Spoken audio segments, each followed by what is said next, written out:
আশা করি সবাই ভালো আছেন। লিকেল ফর অল চ্যানেলে আপনাদের সবাইকে স্বাগত জানাই। বন্ধুরা, খোরপোশ পাওয়ার জন্যে শুধুমাত্র এটাই প্রমাণ করতে হয় যে স্বামী তার স্ত্রীকে ভরণ পোষণ করতে অবহেলা করছে এবং স্ত্রীর নিজের ভরণ পোষণের ক্ষমতা নেই।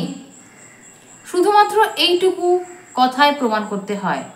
অত্যাচার হয়েছে বা অন্য কিছু বানিয়ে মিথ্যে মিথ্যে কোর্টের সামনে গেলে কিন্তু হিতে বিপরীত হতে পারে। যেমনই হয়েছে আজকের কেসটিতে, যে কেসটি নিয়ে আজকে আলোচনা করব। কি ছিল কেসটির বিষয়বস্তু নিশ্চয়ই জানবো। তার আগে একটু বলে, এখনও আমাদের চ্যানেলটি সাবস্ক্রাইব করে না থাকেন তাহলে অবশ্যই আমাদের চ্যানেলটি সাবস্ক্রাইব করে নিন এবং আমাদের এই ভিডিওগুলি যদি আপনাদের ভালো লাগে, আপনাদের উপকারে লাগে, তাহলে অবশ্যই আপনার আত্মীয় স্বজন বন্ধুবান্ধবের মধ্যে আমাদের এই ভিডিওগুলি শেয়ার করে দিন যাদের এই ভিডিওগুলির প্রয়োজন। আর যদি আপনারা আমাদের থেকে আইনি পরামর্শ নিতে চান তাহলে অবশ্যই এই নাম্বারে যোগাযোগ করতে পারেন এবং সেখানে হোয়াটসঅ্যাপ করে আপনাকে অ্যাপয়েন্টমেন্ট নিতে হবে। অ্যাপয়েন্টমেন্ট নেওয়ার আপনাকে যে সময় বলে দেওয়া হবে সেই সময় আপনাকে ফোন করতে হবে। তো বন্ধুরা, শুরু করছি আজকের ভিডিও। স্বামী এবং স্ত্রীর বিবাহ হয় 2000 সালে এবং বিয়ের পর তাদের 3টি সন্তান হয়। এরপরে স্ত্রীর বক্তব্য অনুসারে স্বামী মদ্যপ অবস্থায় প্রতিদিন তার উপরে শারীরিক অত্যাচার চালায় এবং স্ত্রী বহুদিন ধরে সেই অত্যাচার মুখ বুজে সহ্য করে। এরপর 3টি সন্তান হওয়ার পরেও সেই একই অত্যাচার দিনের পর দিন চলতে থাকে। এক সময় স্ত্রী অপারগ হয়ে এবং আর সহ্য করতে না পেরে থানায় গিয়ে এই অভিযোগ জানায় যে তার স্বামী মদ্যপ অবস্থায় তারপরে অত্যাচার করে। এই ঘটনার পর তার স্বামী তাকে তার সঙ্গে আরও তার 2 কন্যাকে সঙ্গে নিয়ে তার বাপের বাড়িতে পাঠিয়ে দেয় এবং সেখানে কোনো রকমের কোনো খরচা পাতি তাদের জন্যে পাঠায় না। এইভাবেই সে বাপের বাড়িতে থাকতে থাকে এবং কিছুদিন পর সে একটি খোরপোশ মামলা করে এবং ম্যাজিস্ট্রেট কোর্ট তার জন্যে 4000 টাকা মাসিক এবং বাচ্চাদের জন্যে 2000 টাকা মাসিক খোরপোশ অর্ডার করেন।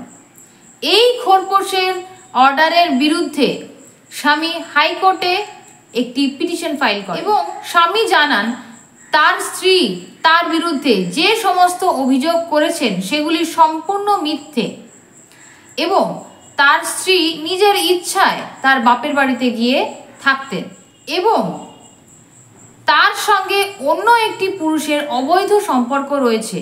সে একটি অ্যাডাল্টারাস লাইফ লিড করে।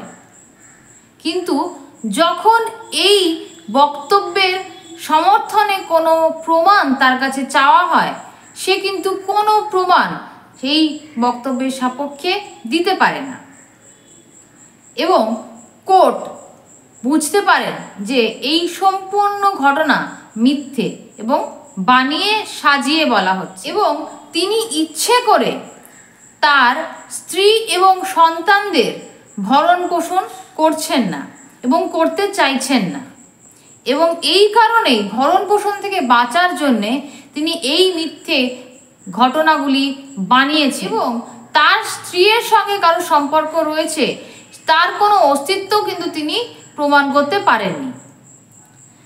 সুতরাং কোর্ট এটি মনে করেন যে যেহেতু তিনি মিথ্যে অভিযোগ এনেছেন তার স্ত্রীর উপরে, তার স্ত্রী অ্যাডাল্টারাস লাইফ লিড করছে এইটা বলে, সেটিও একটি মানসিক অত্যাচার তার স্ত্রীর উপরে এবং খোরপোশের ক্ষেত্রে শুধু দেখা হবে যে তার স্ত্রীকে এবং সন্তানদেরকে সে ভরণ পোষণ করছে কি করছে না, করাতে অবহেলা করছে কি করছে না, সে সামর্থ্য কিনা তাদেরকে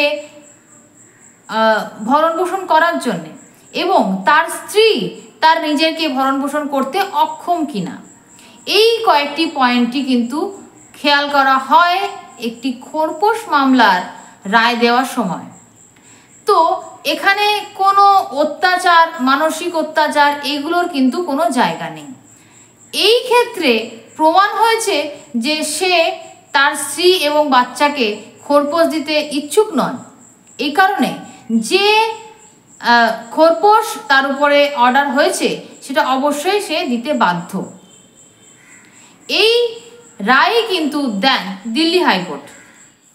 তো আজকের যে কেসটি, সেই কেসটি থেকে আপনারা জানতে পারলেন যে খোরপোশের ক্ষেত্রে অন্য আর কিছু কিন্তু দেখা হয় না। হ্যাঁ, যে অ্যাডাল্টারাস লাইফ লিড করার কথা এখানে বলা হচ্ছে, সেই প্রমাণ যদি স্বামী দিতে পারতেন তাহলে অবশ্যই কিন্তু এই খোরপোশ অর্ডার বন্ধ হয়ে যেত। কিন্তু শুধু মিথ্যে কিছু ঘটনা বানিয়ে বলে কিন্তু খোরপোশ অর্ডার বন্ধ করা যায় না। যদি আপনার কাছে প্রমাণ থাকে তবেই আপনি এমন কোনো অভিযোগ আনবেন, নতুবা আপনি কিন্তু ফ্যাসাদে পড়ে যেতে পারেন যদি মিথ্যে এই ধরনের কেস নিয়ে খোরপোশ না দিতে যাওয়ার ইচ্ছা নিয়ে আপনি আদালতের কাছে হাজির হন। তো আজকের ভিডিও কেমন লাগলো অবশ্যই জানাবেন আমাদেরকে কমেন্ট করে। আর যদি ভালো লাগে তাহলে অবশ্যই লাইক করে যাবেন। দেখা হচ্ছে পরবর্তী ভিডিওতে। ততক্ষণ ভালো থাকবেন, সুস্থ থাকবেন। নমস্কার।